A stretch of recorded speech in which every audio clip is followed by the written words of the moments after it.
Hey guys, welcome back. This is FTB Regrowth. I'm the Grobbler, and today we are going to automate circuit processing. If you remember last time I was doing some stuff over here, we were making some circuits and blah blah blah, and it was a big pain. The first step in order to do any kind of fully automated system with AE2 is to make sure you get the circuits automated, because that's really, it takes up a big chunk of the components that you need. So today we're going to go through this. This might be a short episode. I was going to do a full tutorial on this, but I decided to leave it kind of built the way it is, just to show you the basics. And like, I like to go through and make sure everybody knows what's going on. I did change around my power. I now have 9 industrial steam engines going, and I upgraded these to advanced universal cables for the power and the advanced mechanical pipes. All of these have been upgraded. This is still running at full speed, 360 RF per tick. It's making stuff, and it does look like maybe we aren't. I've been having an issue getting full power down there. So maybe because I was just manufacturing something. Is it going to go up?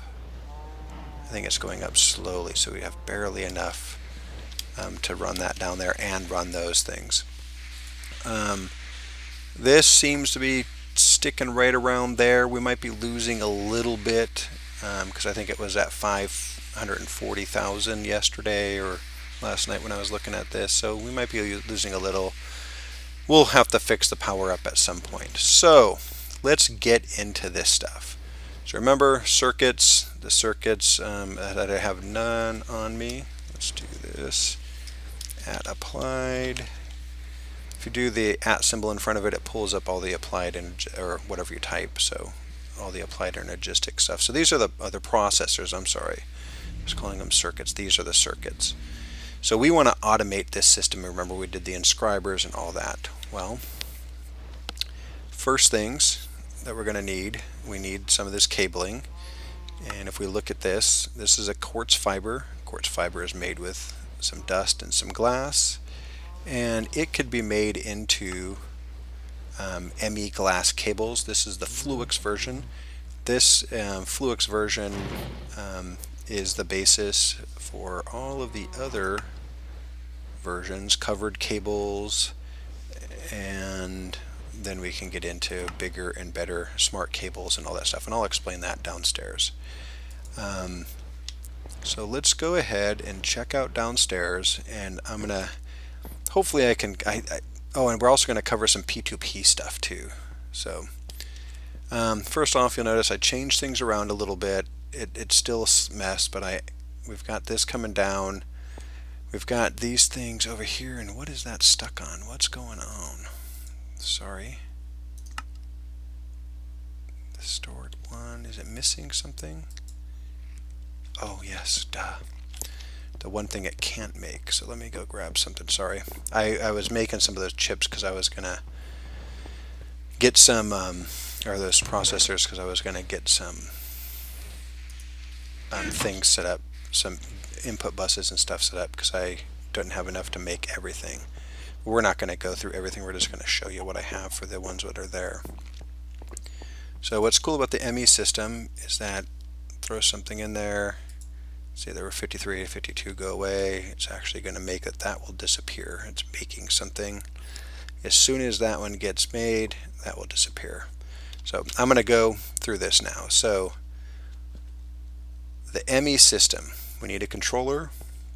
Each face of this controller can have what they call channels that come out. 32 channels come out of each side. So a channel can hook up to a thing, a terminal, a terminal that could maybe be hooked up to a smelter, and the smelter is going to create something for you, or a bus. And like one of these things up here, this is ME interface, and down here is a bus somewhere. So look on the side here, this is an export bus, and that right there is an import bus. Each one of those takes a channel. So we can have up to 32 channels coming out of here. So for an example, this right here, this cable can only have 8, but I am doing something different. I'm doing what's called a P2P thing. So this can take 8 channels, but so we're wasting stuff, you'd say, right? Because there's 32 and whatever, I can only have 8. What I'm doing is this right here, this P2P tunnel, which we can make somewhere in here, like this. It takes engineering processor thing, whatever, and these things, and you need 2 of them to work. So this right here is saying, okay, I have 32 channels stored in me. Okay, this over here is another P2P tunnel. It's saying I have 32 channels stored in me. So basically what I'm going to do is I'm going to say I take this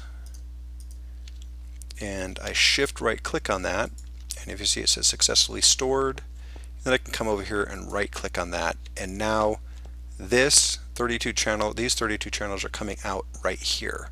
So I have 32 channels coming into here.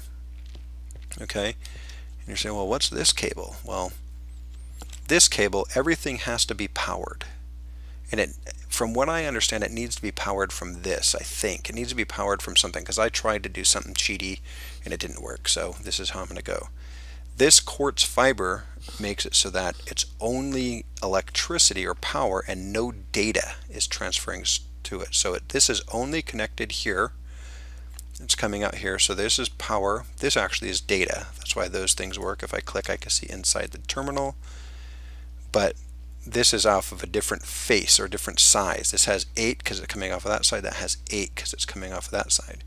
So this right here, this power is coming up here, and it's powering that, and it's powering that, and it's coming down, and it's powering this, and it is powering this. So if you look here, it has 4 channels. There's 1, there's 2, and there's 3, and there's 4. Okay.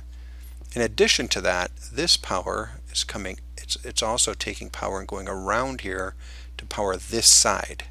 Okay, so it's just giving some extra power to there because this isn't putting any power. Likewise, the same thing here. I was running into some issues. It wasn't working because I didn't throw power in there. Oops, that's. Let me plug something up here. So we have to make sure if we're using P2P, this is on there and needs to be powered, and this needs to be powered, and it seems to need power coming from the main area. Don't know if that's true or not, but that's how I'm going to run with it.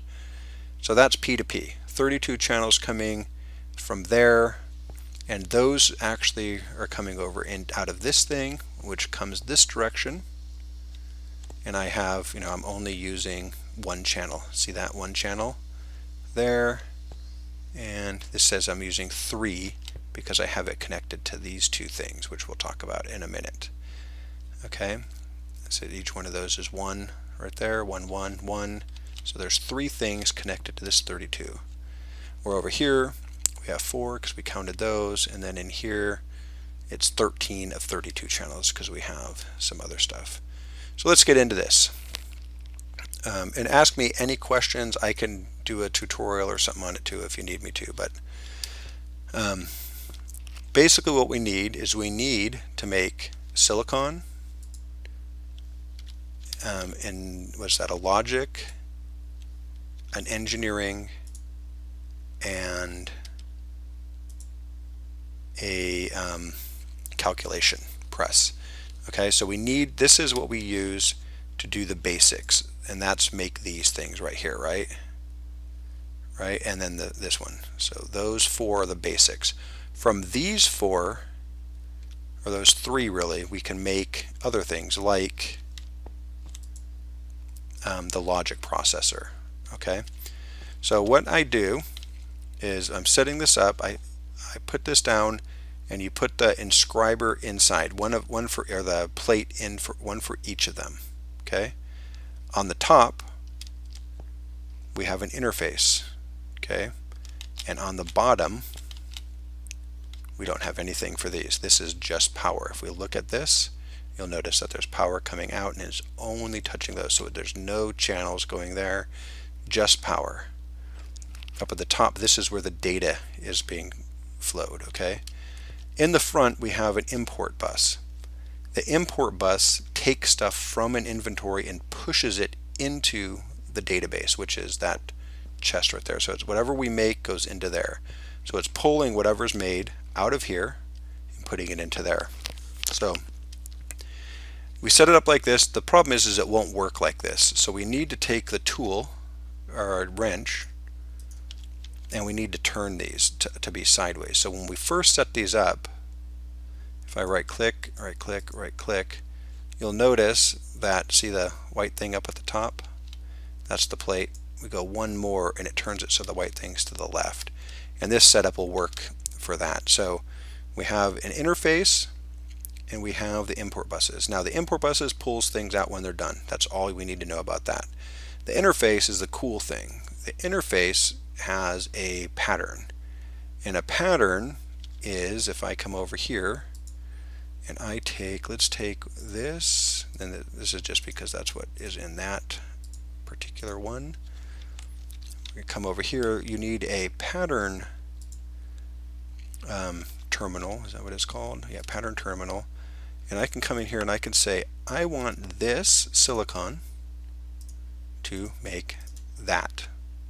Okay, so if I take silicon and I put it inside a processor, some kind of processor, it's going to make that, this here. So go ahead and say zap, it makes it. We have this pattern, and then we could just take this and come over here and throw it in the interface. And this is kind of like a crafting table. Throw it in there, boom. Okay, so that's what this does. You can have multiple patterns in there, but for this inscriber, this only makes one thing. So that's all we're going to do. If we want to reset that, we just put it in there and it comes out like that. So that's kind of what the pattern is. We could do that for each, we do that for each one, and so we can come up with all the different ones. If I want to make these, right, if we go R, in order to make this, we need to put Certus quartz electron tube in there, and it makes that. So I would get an electron tube thing, I would put it here, process, and then have it make that. So I would take, you know, one of these, boom, and one of these, and make sure you don't do that, and then make it, and it would all work. Okay, that's using this processing thing. So in order to have the interface thing work, we typically need to use the processor. Okay, so that's the basics of just getting those four things. Very easy to do with those four things. The next step in making it is that we need to now make this thing. In order to make a logic press, if we go R on that, it needs one of those logic circuits, it needs a golden chipset, and it needs one of those. Okay, that's a little bit more difficult to do, and actually in this regrowth pack, it's much more difficult, because in the other packs, all we need is one of these, and we could do all three of them. If we look at the interface one on that, we could actually put all three here, and in non-regrowth, it just takes redstone. It doesn't need that chipset. But in regrowth, it's requiring a chipset. So what we do is we're going to have to do one for each. So I'm going to have three here. I've only made this one, but we're going to have three. Diamond, this is the diamond one, and this is the Certus one up here. So same thing, we make the pattern. All I do for this pattern is I just say printed logic circuit. So it's this. One of those makes one of those. Remember, it was put it in. We need to have one of these made. I don't have any. Let's make one. Let's make 4 just to have them. So it'll make them. But you need, again, you need one of these. One of these. Put it there, and then one of those. Put it there, and then make it. Boom, done. Okay. In non-regrowth, all you could put all 3 items that you need, I believe, and it would work. I might be totally lying.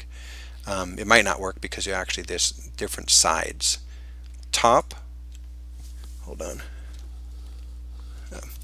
I thought my family was coming home. We're babysitting tonight, so we have extra kids. It would have been noisy.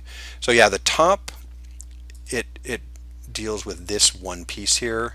The side will shove it into here, and the bottom will shove it into there. What's cool about using an export bus, if I take, so I can click on that, it goes away, right? But I put that in there, it just tells you what do we want in here. The export bus, it will actually pull one in there. So we look, there's one already sitting in there. The export bus here, the export bus is pulling from that database over into here and having it set up. So here, all we need is that inscriber, and that's what this is there. So then when we come over here and we say, let's make, I used to know how to make that go without moving those, but I don't anymore. Let's make 2 of these, right? Next, it's telling us we have 2 available, and we can craft that. If this wasn't available, let's not do that. Let's pull this, and let's say we'll craft 2 of these. It's saying there's 2 of these available. To make 2 of those, to make 2 of those, and we say start, and boom, it will go and make those. If we look over there, it tells you what we're working on. If we look into here, it's crafting that. So throw that in there. Okay, so export pulls, import puts, and when we did that, remember it was telling us something about, let's do this again. If I just do that, it's saying crafting CPU is automatic, and there is a storage coprocessor. It doesn't really say anything. If there's a problem, it'll tell you something here. What can I do? Oh, it's saying which processors do I want to use. There's storage and coprocessors and stuff. So I'll show you that. You can't do any crafting without this system. And this system is 1K. You have to have this, just this 1K storage. You don't need this. This is just a monitor. It's expensive just so we could see pictures. And this coprocessor, I believe, allows you to do 2 transactions. So there's 1 transaction, and then this coprocessor allows 1 extra transaction to be happening at the same time. So I have 2, so I think we can do up to 4 things at one time, at least 2, but maybe 4. It'll hold something in memory, so you have to have that. And then this is just the drive that's storing everything, and that is not connected to any of our main content yet. So kind of in a nutshell, that was it. Next thing, I'm going to do the same thing up here, and everything will attach. You have to make sure you have enough channels. This is overkill with these channels. This dense cable is really expensive. If we look at this here, just so we could see, so it takes 1 and 1, and then, but in order to do the dense, it needs 4 of those plus that for just 1 piece. So it gets a little expensive when you start doing that. That's a lot of cable right there. So yeah. So that's it in a nutshell. My next step is I want to automate the production of like things like this, if I can, and automate pretty much everything else. And I'll probably do some of that off camera. If there's something that you want me to automate, let me know in the comments below, and I will get working on that. But just remember, P2P has to be powered. This is not a data cable. All this is a power cable right here. Data is going from there over to there, and the top one's going over there, and the bottom one's coming over there. So that's it for P2P and automation. Give me some feedback. Let me know what you think. If you want me to actually break this down and show you in a tutorial, I can do that as well. But next time, hopefully I'll have this a little bit prettier and some more things in here. Let me see, I think we have a quest. Or so, hold on. Let's get rid of some of this stuff. Oh yeah, the cables. Fluix connects to anything. Okay, so that's a Fluix cable that will connect to anything. This only has 8. Where is it? This is a smart cable. It shows you, this is a smart cable. It shows you how many lines or how many things are being used visually. That has 8 also. And all that is that you wrap it in wool to get, hold on. I just want to show this here. You wrap it in wool, it gives you this covered cable. The covered cable is just like this, except it actually is a color. Colors do not connect to each other. This Fluix will attach to any color. These colors will only attach to their own color. Okay, and a smart cable like this, Fluix will attach to anything, and it shows you what's going on. This white smart cable will only attach to white and Fluix. This black one will only attach to black and Fluix, if that makes sense. So that's something with the cables. It's always good to have different colors so you don't connect to things. Like this right here would connect to everything. And we don't necessarily always want that because we would mess up channels. I mean, it would kind of jack up all the channels. So, all right, guys. Oh, quests. Quest. Let's go check. All right, energized machinery, 4 steel casings, and 10 of those. That's pretty good. Claim that. Mechanist. So next we need maybe factorization, or this is what we might want to do. We want to make a biogenerator. So maybe I'll start doing this factorization one and this biogenerator, and we will get a little bit more power and some other stuff going. We'll eventually move back upstairs, but for now I'm going to work on this. I will probably do a lot of this off camera, so if there's something you want to see me do, make sure to leave a comment for me. I do appreciate you guys watching. We will see you next time. Goodbye.